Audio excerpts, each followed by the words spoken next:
My daughter showed up at my door at 11 o'clock at night, no coat, no phone, and asked if she could just stay for one night without explaining why. Short pause, I didn't ask questions right away. I just let her in, wrapped her in the blanket from the back of my couch, and made tea neither of us drank. Voice trembling, it was almost 2 a.m. before she said the first real sentence. "I don't think I'm allowed to be here." Allowed. My 30-year-old daughter, standing in my own kitchen, using the word aloud like it belonged to someone else now. My name is Carol. This is the story of the 3 years it took me to understand exactly what had been happening to my daughter, one small permission at a time. And the one night, everything finally cracked open enough for me to see it. Emily met Derek almost 4 years ago at a mutual friend's barbecue. She called me that same night, practically breathless, describing him the way you describe someone you've already half decided to fall for. Softly, he was attentive in a way that read, at the time, as devoted. He remembered small things, her coffee order, an offhand comment about a book she wanted to read, the exact date of a work presentation she was nervous about, showing up with flowers the morning of, just to say he'd been thinking about her. I liked him in those early months. He was polite with me, asked good questions at dinner, seemed genuinely invested in making Emily happy. There was one thing, small at the time, that I noticed and let go. 6 months into dating, Emily mentioned, almost as an aside, that Derek preferred she text him her location, just so he wouldn't worry whenever she went out with friends. I remember thinking it was sweet, a little old-fashioned, attentive. I didn't yet understand that attentive and controlling can look, from the outside, almost identical in their early stages. The difference only becomes visible over years, in the direction the behavior travels. Frank noticed things, too, in his own quieter way. He mentioned once that Derek always answered questions about Emily's schedule before she had the chance to answer herself, small, easy to read as simply protective of her time. "He's just thorough," I told him. Frank wasn't so sure even then, though neither of us pushed the thought any further than a passing comment over dinner. I met Derek's mother, Diane, exactly twice before the wedding, both times briefly, both times with a strange, clipped formality that felt at odds with how warm Derek was toward Emily. She lived in Ohio even then and rarely visited. Derek mentioned once, almost offhand, that his father had left when he was young, and that his mother had kept things very controlled growing up, meaning, he said, that they'd always known exactly where every dollar went and exactly where everyone in the family was supposed to be at all times. He said it like it was a point of pride. I remember thinking, at the time, that it explained why he was so organized. I didn't yet understand it might explain something else entirely. They got engaged after 14 months, married 8 months after that. I helped Emily plan the wedding, and I remember how happy she looked, genuinely happy, the whole day dancing with her father, laughing with her college roommates, radiant in a way I still think about. Pause, the first year of the marriage. I noticed small changes I told myself were normal. Fewer calls, once a week instead of the 2 or 3 times we used to talk. Shorter visits, an hour instead of an afternoon, always with somewhere else to be. I told myself this was just what marriage looked like. New couples building their own life, their own rhythms, needing less of the family they'd grown up in. I'd gone through something similar myself, decades ago, with my own mother.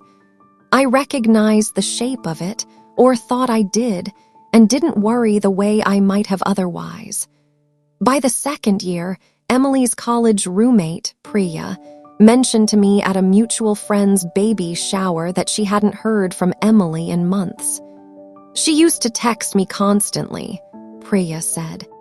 "Now I feel like I have to schedule an appointment to see her." I filed that away too, the way you file away things that don't quite fit the story you're telling yourself. Emily was busy. Emily was building a marriage. Emily was, as far as I knew, still happy.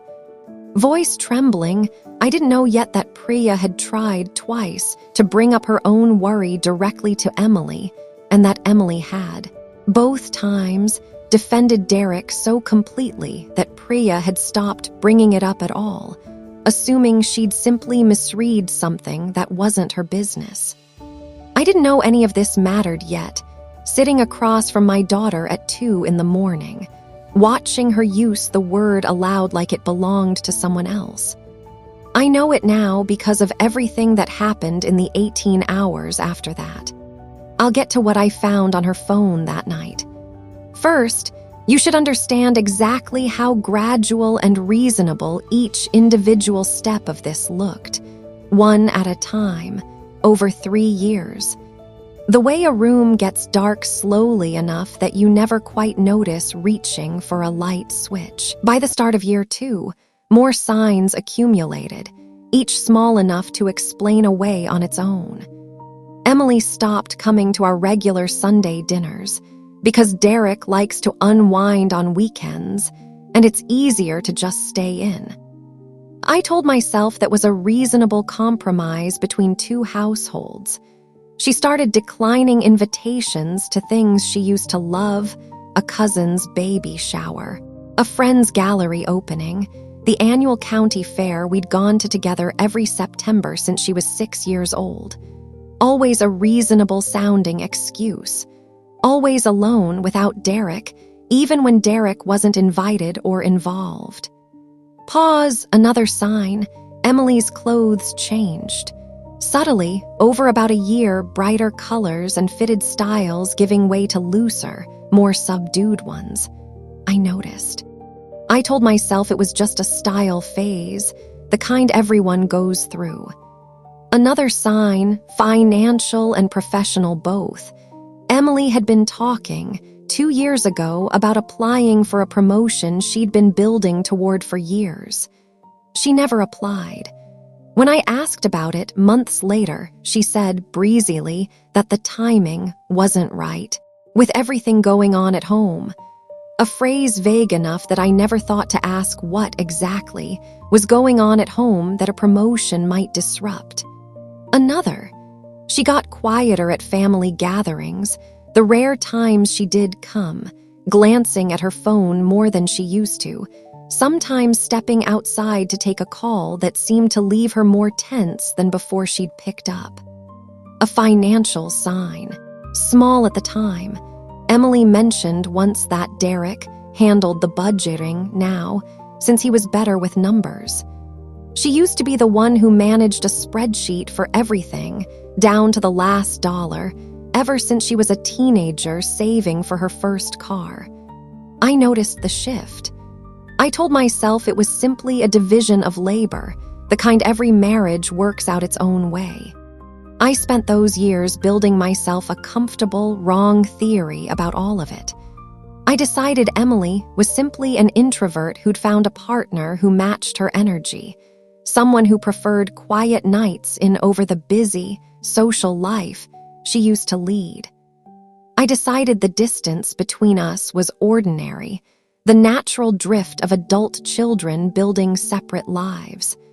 I told myself a dozen reasonable stories, because the alternative, that something was actively, deliberately narrowing my daughter's world, was one I didn't want to seriously consider about a man I'd watched dance with her at her own wedding.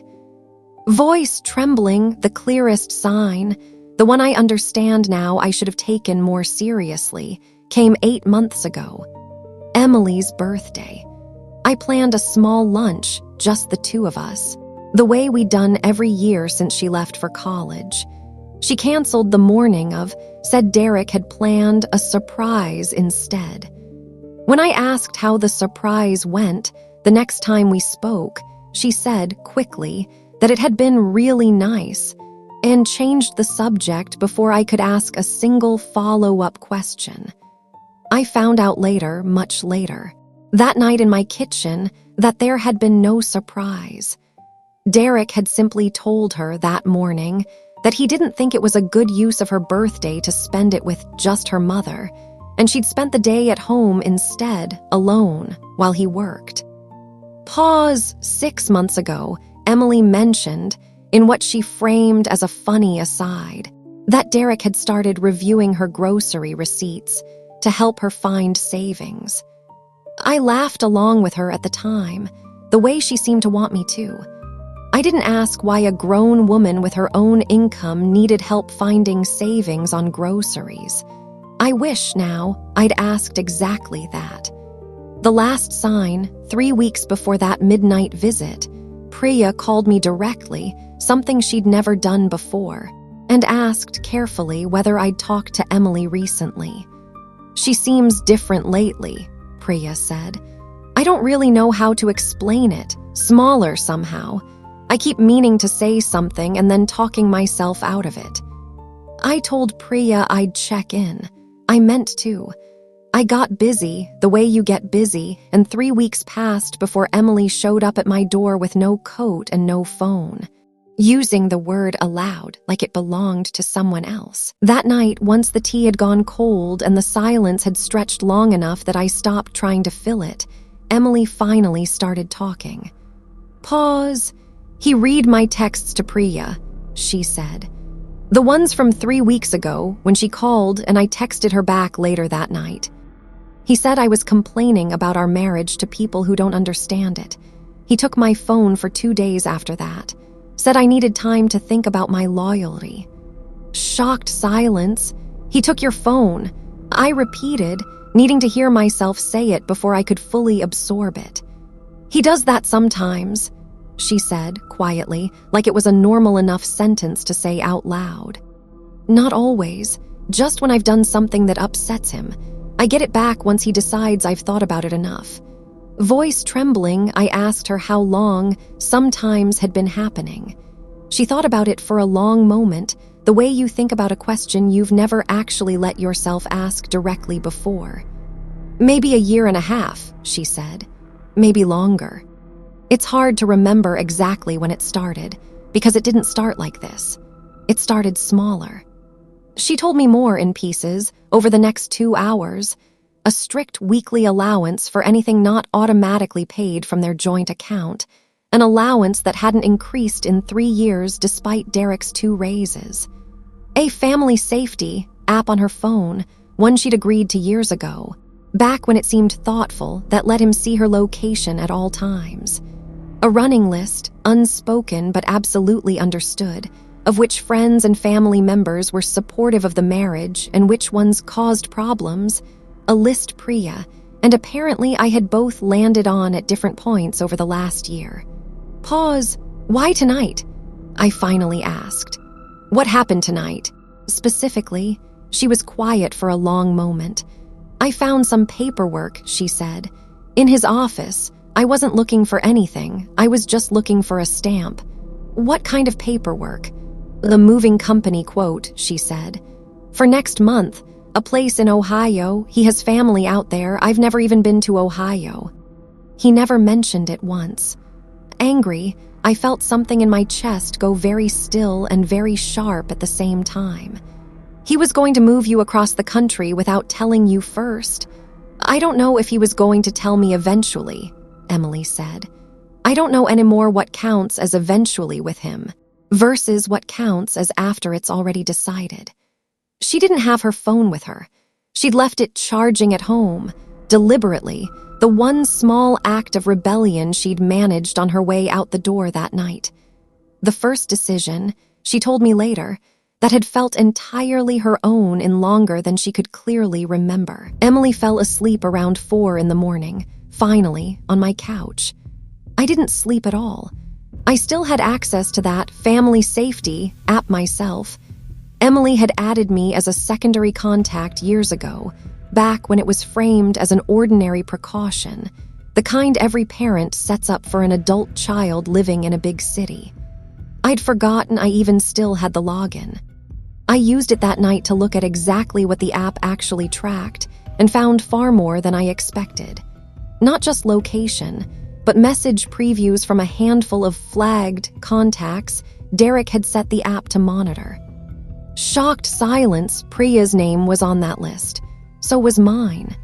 I could see, going back months, a pattern I'd never once suspected.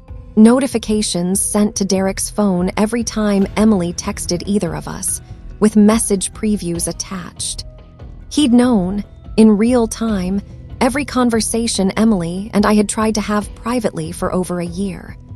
Voice trembling, I called Frank at 5 a.m. and told him everything. He was quiet for a long moment on the phone, the particular quiet of a father working very hard to stay calm. "We need actual documentation," he said, once he trusted himself to speak. "Not just what she remembers. If this ever needs to go anywhere official, feelings alone won't be enough." We spent that morning, while Emily slept, doing exactly that.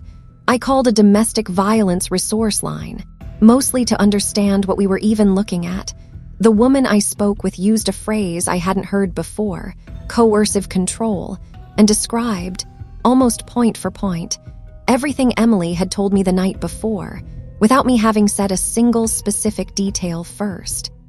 The moving alone, without her knowledge, is actually one of the clearest patterns we see, the woman on the hotline told me.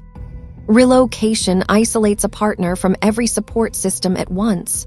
New city. No job of her own established there. No friends nearby. And often, by design, no independent transportation or income to leave again once she realizes what's happened. I hadn't thought about it in those specific terms until she said it out loud. It wasn't just a move. It was the last domino, positioned to fall after all the smaller ones already had. I called the moving company listed on the quote Emily had found, gave a version of the truth, that I was helping my daughter confirm some paperwork before a scheduled move, and confirmed what Emily had already told me. A full household move booked for the 14th of next month. Origin address, Emily and Derek's house. Destination, a town outside Columbus, Ohio, 40 minutes from an address the representative mentioned, almost in passing, as Derek's mother's house. Derek's mother had moved to Ohio herself only 8 months earlier. Around the same time, I realized later, as Emily's birthday, the day of the surprise, that had actually just been Derek keeping her away from me. 8 months. He hadn't decided to move Emily away from us in a moment of impulse. He'd been building toward it quietly for the better part of a year, narrowing the list of people she talked to, tightening the finances, tracking the conversations, so that by the time an entire cross-country move actually happened, there'd be almost no one left close enough to notice or to argue. I sat with that timeline for a long time that morning, watching my daughter sleep on my couch, and understood fully for the first time that this had never been a series of small, disconnected choices. It had been a plan. A slow, patient, well-executed plan, and we'd caught it by pure accident with barely 5 weeks left before it would have finished working. Emily woke up around noon, disoriented, reaching instinctively for a phone that wasn't there before she remembered why. I didn't tell her everything I'd found right away. I let her eat something first, let her sit in the quiet of my kitchen a little longer before I set the printed moving company confirmation on the table between us. She read it twice before she said anything. Emotional pause. 8 months, she said, quietly echoing the same number I'd been turning over all morning. He's been planning this since my birthday. I think so, I said. I'm sorry, I should have pushed harder months ago when Priya first called me worried. You didn't know what you were looking at, Emily said. I didn't either most days. That's sort of the whole point of how this works, isn't it? You're not supposed to be able to see it clearly from inside it. I called Priya that afternoon with Emily's permission, and the three of us sat together for almost 2 hours. Priya crying at one point, apologizing for not pushing harder the 2 times she'd tried and backed off, Emily reassuring her, gently, that she understood exactly why backing off had felt like the only respectful option at the time. "I kept thinking it wasn't my place," Priya said. "That questioning your marriage was overstepping." "It wasn't overstepping," Emily said. "I just wasn't ready to hear it yet. That's different from you being wrong to try." Voice trembling, Frank found a family law attorney that same afternoon, someone who specialized in cases involving coercive control specifically, not just standard divorce filings. We learned in that first consultation that everything we'd gathered, the app history, the moving quote, even Emily's own detailed account from the night before, written down while it was still fresh, would matter enormously if this needed to go further than a private conversation.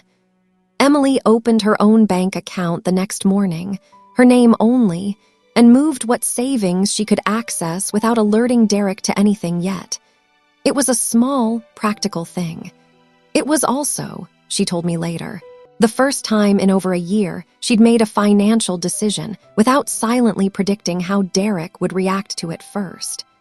The attorney also explained something that stayed with me longer than almost anything else that week. That coercive control, in itself, without a single instance of physical violence, is now recognized as its own form of abuse in a growing number of jurisdictions, specifically because isolation and financial control can be just as damaging and just as deliberate as anything more visibly dramatic. Emily decided, that evening, exactly what she wanted to do. Not react. Decide, deliberately, the way she told me she hadn't felt able to decide anything in longer than she could clearly remember. She wanted her phone back, on her own terms, not his. She wanted to be the one who told Derek it was over, in a space where she felt safe, not one he controlled.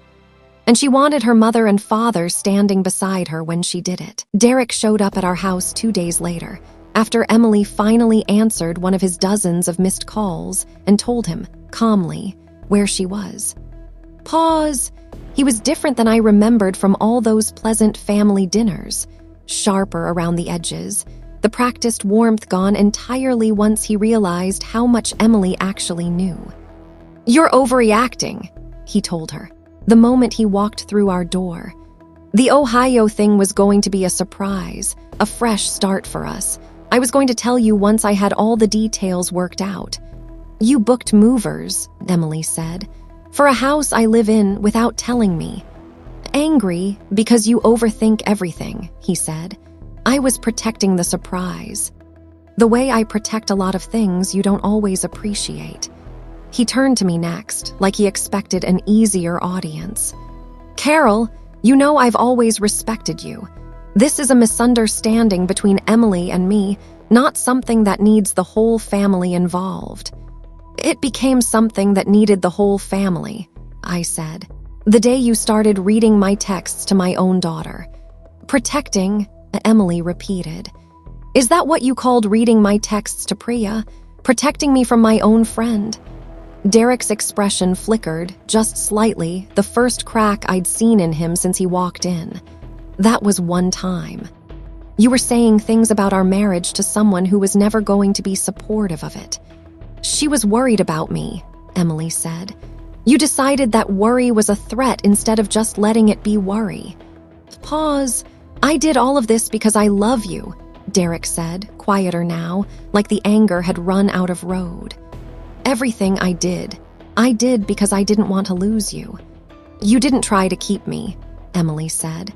"You tried to make sure I never had anywhere else to go.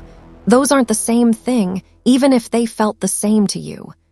Voice trembling, Frank spoke for the first time then, quiet and level in a way that carried more weight than if he'd raised his voice. "You tracked her conversations with her own mother, Derek, for over a year. I don't need you to explain why that felt reasonable to you. I need you to understand it's over." Derek turned to Emily, softer now, the practiced warmth attempting a comeback. "You don't actually want this. We built a whole life together." "You built a smaller and smaller version of my life," Emily said, "and told me it was ours. I want my life back at its actual size." Pause. He didn't have an answer for that. He stood in our living room for a long moment, looking, for the first time since I'd known him, genuinely uncertain of what came next. A man who'd spent a year controlling every variable in his marriage, suddenly facing the one variable he hadn't accounted for. All three of us. In one room, no longer willing to individually excuse away what he'd been doing. "I'll have my attorney contact yours," Emily said. "Regarding the house, the accounts, and the movers, you can cancel yourself." She held the front door open. "You should go now." He left without saying anything else. I don't think, until that exact moment, he fully believed she'd actually go through with it. It's been 4 months since that night in my kitchen.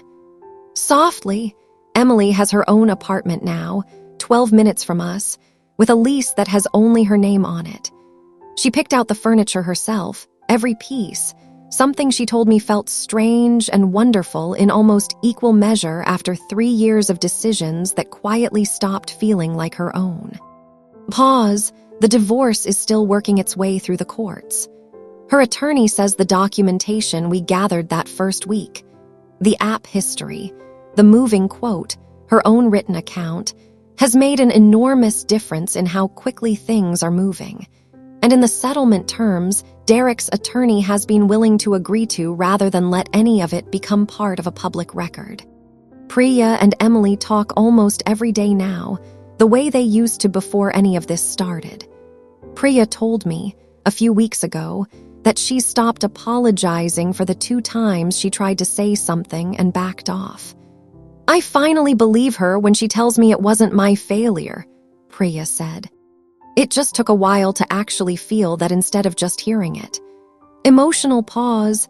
Emily and I have Sunday dinner again every week, the way we used to before Derek likes to unwind on weekends, quietly replaced it. She talks more now about everything, in a way I didn't fully register the absence of until it came back. I think about that word sometimes. Aloud. The word she used. Standing in my kitchen at 2 in the morning, like it belonged to someone else. She doesn't use that word anymore. Not about anything. I notice its absence the way you notice a sound you'd stopped realizing was missing. A quiet you'd gotten so used to living inside that its ending felt, for a moment, almost too loud. I think, too, about all those individual, reasonable-sounding explanations I gave myself for 3 straight years. The shorter visits, the changed wardrobe, the quiet birthday. Any single one of them on its own really was small enough to excuse. It was never any single one of them I should have been watching. It was the direction all of them were traveling in together. The whole time, a room going dark slowly enough that nobody reaches for the light switch until they are already standing in it. I've talked to 2 other mothers since then, friends of friends who heard some version of this story secondhand and reached out, quietly, worried about patterns they were starting to notice in their own daughters' marriages. I don't have easy advice for any of them beyond what I wish someone had told me 3 years ago. Individual reasonable explanations can still add up to an unreasonable whole, and the only way to see that clearly is to occasionally step back and look at the whole timeline at once, instead of judging each new absence entirely on its own. I deleted that safety app from my own phone the week after Emily moved into her new apartment. Some tools, I've decided, cost more than whatever safety they were originally meant to provide. A lesson I wish I'd questioned 3 years earlier than I did. I reach for the light now. Every time.